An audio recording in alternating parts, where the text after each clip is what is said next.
शरद पवारांच्या राष्ट्रवादीचे आमदार रोहित पवारांनी पुन्हा सुनेत्रा पवारांच्या राष्ट्रवादीवर निशाणा साधला। अजित पवारांच्या निधनानंतर रोहित पवार हे प्रफुल्ल पटेल, सुनील तटकरे यांच्यावर टीका करतात। राष्ट्रवादी काँग्रेसवर ते नेहमीच बोलत आलेत। या दोन नेत्यांचा विलीनीकरणाला विरोध आहे असाही दावा त्यांनी केला। आता याच मालिकेत रोहित पवारांनी आणखी एक दावा केला। सुनील तटकरे आणि प्रफुल्ल पटेल या दोन बड्या नेत्यांसह एकूण 22 आमदार भाजपकडून लढतील असा दावा रोहित पवारांनी केला। पण हे 22 आमदार कोण आहेत, कधी जाणार आहेत, या प्रश्नांचं त्यांनी उत्तर दिलं नाही। इतकंच नाही तर हा दावा कशाच्या आधारावर करतायत तेही त्यांनी सांगितलं नाही। त्यामुळे राष्ट्रवादीतल्या नेत्यांनी लगेचच रोहित पवारांना प्रत्युत्तर देत टीकेची झोड उठवली।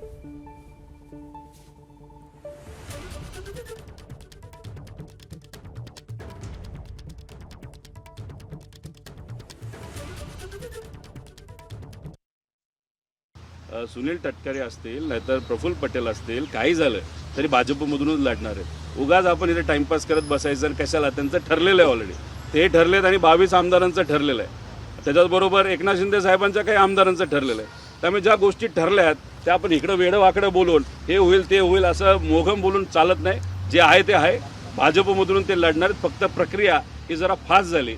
2029च्या आधी जी प्रक्रिया व्हायला पाहिजे होती ती आधीच झाल्यामुळे आत्ताच प्रवेश करतात, पण आत्ता प्रवेश केला तर परत इलेक्शन होईल आणि जर परत इलेक्शन तटकरेंचं त्या ठिकाणी झालं तर ते काही निवडून येणार नाही, कारण शिंदे गटच त्यांना त्या ठिकाणी पाडेल। दादांचा घात आहे की अपघात आहे, याला कोण पाठीशी घालते, हे जे खुर्चीसाठी सत्तेसाठी बोलत नाही आहेत, इतकं खोटं सातत्यानं बोलत आलेत की त्यामुळं महाराष्ट्राच्या जनतेला सुद्धा खोटं बोलून बोलून खरं वाटायला लागलेलं आहे। आम्हाला सुनित्रा वहिनींकडनं राष्ट्रवादी काँग्रेस पक्षाकडनं काही कमी पडत असेल तर आम्ही तो विचार करू। आमच्या मतदारसंघात कामं जी व्हायला पाहिजे, ज्याला आम्हाला निधी मिळायला पाहिजे तो निधी मिळतोय, आमचे प्रश्न सुटत आहेत, आम्ही दुसरा पर्याय का शोधू? तेव्हा रोहित पवारांनी जो दावा केलेला आहे त्याला नेमका आधार काय असा प्रश्न आता राष्ट्रवादीच्या आमदारांनी त्यांना विचारलेला आहे। दरम्यान हे जे सगळे आरोप करण्यात आलेले आहेत ते राष्ट्रवादीचे प्रदेशाध्यक्ष सुनील तटकरे यांची देखील या प्रकरणी प्रतिक्रिया आली। ते काय म्हणतात आपण पाहूया। रोहित पवार यांचं मानसिक संतुलन बिघडलेलं आहे।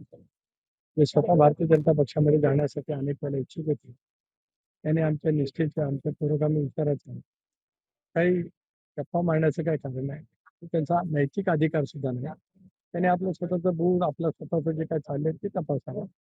आमचं आम्ही आमच्या हिमतीने आहोत आणि बुद्धिभेद पसरण्याचा फंदा अलीकडच्या कालावधीमध्ये काही लोक करतायत, तो त्यांच्याजवळ त्यांना लक्षात होईल।